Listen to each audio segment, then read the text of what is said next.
மதி வந்து சொல்கிறாங்க, அவர் தான் என்னை ஃபஸ்ட்டு அடித்தார் அப்படின்னு சொன்னோன்னே எல்லாருமே ஷாக் ஆகி, என்னடா நீ தான் அடிச்சியா அப்படின்ற மாதிரி ரேவதியெல்லாம் கேட்குறாங்க. ஆமாம் நான் அடித்தேன், அவள் எதுக்கு இடத்துல நான் எதிர்த்து பேசுகிறேன், ஒரு அடங்கவே என்னால் அவளை அடக்கவே முடிய மாட்டேங்குது அப்படின்னு சொல்லிட்டு சுரேஷ் வந்து பயங்கரமாக கத்தி சொல்கிறார். அதுக்கு அடிப்பியா நீ அவளை அப்படின்னு சொல்லிட்டு சொன்னோடனே ஊர் உலகத்தில் எந்த ஆம்பளையும் யாரையும் அடிக்கிறதே இல்லையா அப்படின்னு சொல்கிறாங்க. அதுக்கு மதி இருந்துட்டு சொல்லுவாங்க, அப்பா நீங்கள் இதுக்கு முன்னாடி என்னை அடிச்சிருக்கீங்களாப்பா, எதாக இருந்தாலும் வாயில் தானேப்பா சொல்லுவீங்க அப்படின்னு சொல்லிட்டு, ஆமாம் என் பொண்ணு இதுவரை நான் அடித்ததில்லை அப்படின்னு சொல்லிட்டு அவரும் சொல்கிறாரு. மாப்பிள்ளை மதியை அடித்தது தப்பு தான் அப்படின்னு சொல்லிட்டு எல்லோரும் முன்னாடி ஃபஸ்ட்டு அவங்க அப்பா அம்மா மதிக்காக பேசியிருக்காங்க. இப்படி ஒரு அம்மா அப்பாவும் அவங்க பொண்ணுக்காக மட்டும்தான் பேசுவாங்க. யாருமே அவங்களுக்காக நிற்கவே மாட்டாங்க. ஆனால் மதிக்காக அவங்க அப்பா நின்றது ரொம்பவே மதிக்கும் ஒரு ஆச்சரியமாக தான் இருக்கும். எப்பயும் அட்ஜஸ்ட் பண்ணி போமா அப்படின்னு சொல்லிட்டு போகிறவங்க இப்போ என் பொண்ணு மேலே தப்பே இல்லைன்ற மாதிரி வந்து அவங்க பேசுகிறாங்க. இல்லை சார் உங்கள் பொண்ணு பண்ணதும் தப்பு தான், இவன் பண்ணதும் தப்பு தான் அப்படின்ற மாதிரி சொல்கிறாங்க. இல்லை என் பொண்ணு பண்ணது கரெக்டு தான், அவன் யாரையும் அடிக்க சொல்லி கொடுக்கல, ஆனால் அவளை அடித்தா அவள் அடிச்சிருக்கா, அது ஒரு தப்பும் இல்லை அப்படின்ற மாதிரி சொல்கிறாங்க. மலர் இருந்துக்கிட்டு அவன் செஞ்சது தான் தப்பு அப்படின்னு சொல்கிறாங்க. மலரே நீ அமைதியாக இருந்துரு அப்படின்ற மாதிரி வந்து லட்சுமி வந்து சொல்கிறாங்க. அடித்தது சரி, அவன் அவங்ககிட்ட ஏதோ இது பண்ணால் பேசினான்னு அடிச்சிட்டேன், அவன் அடித்தான்றதுனால நீ அடிச்சிட்ட, அதை விட அவனை ஏன் நீ கட்டில் தள்ளி விட்ட அப்படின்ற மாதிரி லட்சுமி கேட்குறாங்க. அது அன்றைக்கே நான் அவருக்கு என்கிட்ட வந்தார், அதனால நான் தள்ளி விட்டேன், அது நான் வேணுமென்னுலாம் அடிப்படணும்னு தள்ளி விட கிடையாது அப்படின்றாங்க. அன்றைக்கே நான் சாரியும் கேட்டுட்டேன், ஆமாம் நீ அடிப்ப உதைப்ப, அது சாரி கேட்டுருவியா அப்படின்ற மாதிரி சொல்கிறாங்க. அதுக்கப்புறம் சரிம்மா நீ நடந்து போச்சு, நீ ஒரு சாரியை கேட்டுரு அப்படின்ற மாதிரி தங்கராஜ் வந்து இவருக்கு வேறு வேலையே இல்லை, மன்னிப்பு கேளு அதை கேளுன்னுட்டு மலர் வந்து சொல்கிறாங்க. அதுக்கப்புறம் மன்னிப்பு என்னால் கேட்க முடியாது அப்படின்றாங்க. அவர் தானே ஃபஸ்ட் டைம் அடித்தார், அவரை தான் கேட்கணும் அப்படின்ற மாதிரி மதி வந்து சொல்லுவாங்க. என்னால் சாரி கேட்க முடியாது, நான் ஏன் சாரி கேட்கணும், நான் செஞ்சது ஒன்றும் தப்பு இல்லை அப்படின்ற மாதிரி சுரேஷ் எகுருவார்.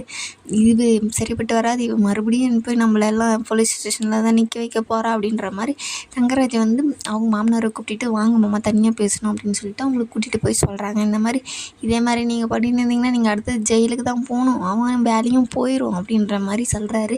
சரி மாப்பிள்ளை அப்படின்னு சொல்லிட்டு அவர் பின்னாடி வந்து சுரேஷ் ஒரு சாரி தான் கேட்டுரு, ஒரு மன்னிப்பு கேட்டு விட்ரு அப்படின்ற மாதிரி சொல்கிறாரு. அவரும் என்னெல்லாம் கேட்க முடியாது அப்படின்ற மாதிரி சொல்கிறாங்க.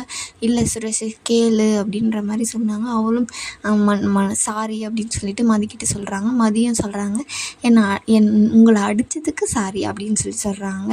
ஆமாம் என் பிள்ளையை பெற்று போட்டதெல்லாம் இதுக்காக தானா அப்படின்ற மாதிரி சொல்கிறாங்க. உங்கள் பொண்ணுக்கு கொஞ்சம் புத்திமதியெல்லாம் சொல்லி அனுப்பிடுங்க, இப்படியெல்லாம் நடக்கக்கூடாது நடந்துக்கணும்னு சொல்லிட்டு, இனிமேல் எதாக இருந்தாலும் இப்படி தான் அப்படின்னு சொல்லிட்டு அவங்க வந்து மதியை கூட்டிகிட்டு தனியாக போய் உனக்காக அப்பா அம்மா நாங்கள் இருக்கோம் மதி, நீ வீட்டுக்கு வா கொஞ்ச நாள் இருந்துட்டு போவீங்க, நிலமை சரியில்லை, நாங்கள் இங்கேருந்து வீட்டுக்கு போன உடனே உங்ககிட்ட ஒன்றும் பிரச்சனை பண்ணுவாங்க அப்படின்ற மாதிரி சொல்கிறாங்க. அதெல்லாம் ஒன்றும் இல்லைப்பா நான் பார்த்துக்கிறேன் அப்படின்ற மாதிரி மதி வந்து கவலைப்படாதீங்க நான் பார்த்துக்கிறேன் அப்படின்றாங்க. ஒன்று ஏதாச்சும் பண்ணிடுவாங்களோ எனக்கு பயமாக இருக்குது மதி அப்படின்றாங்க. இதெல்லாம் ஒன்றும் கவலைப்படாதீங்க என்ன நான் பார்த்துக்கிறேன் அப்படின்னு சொல்லிட்டு அவங்களும் அங்கேருந்து சரி நாங்கள் கிளம்புறோம் அப்படின்னு சொல்லிட்டு சொல்லும் போது என் பொண்ணை எதுவும் சாகையாக அடிச்சிடாதீங்க அப்படின்னு சொல்கிறாங்க. இந்த வீட்டில் இருக்கிறவங்களாம் அவ்வளோ இது இல்லை எனக்கும் தெரியுங்க, நான் என் வீடு போயிடும், என் ஆப்ரேஷனுக்கு காசு இல்லைன்னு சொல்லிட்டு என் பொண்ணை கல்யாணம் பண்ணி வைக்கல, இந்த வீடு ரொம்ப நல்ல வீடு, இங்கே இருக்கிறவங்க எல்லோரும் ரொம்ப நல்லவங்க அப்படின்றதுக்காக தான் கல்யாணம் பண்ணி வச்சேன்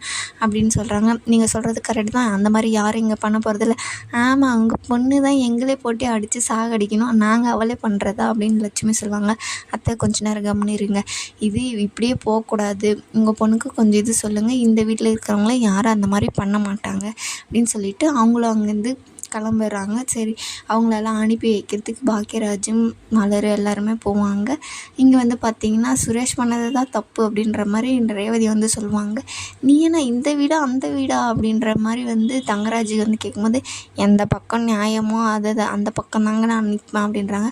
அப்போ நாங்களாம் நியாயமாக பேசுகிறோங்க இல்லையா அப்படின்ட்டு லட்சுமி வந்து கேட்பாங்க. அதுக்கப்புறம் அவங்க மதியோட அப்பா அம்மாவும் நாங்கள் கிளம்புறோம் அப்படின்னு சொல்லும்போது நீங்கள் பார்த்து பத்திரமா போங்க நாங்கள் பார்த்துக்குறோம் அப்படின்னு சொல்லிட்டு பாக்கியராஜும் மலரும் சொல்கிறாங்க. நீங்கள் நல்லா பார்த்துக்குவீங்கன்ற நம்பிக்கையில் தான் நாங்கள் போகிறோம் அப்படின்னு சொல்லிட்டு அங்கேருந்து கிளம்புறாங்க. இதோட இந்த எபிசோடு முடியுது.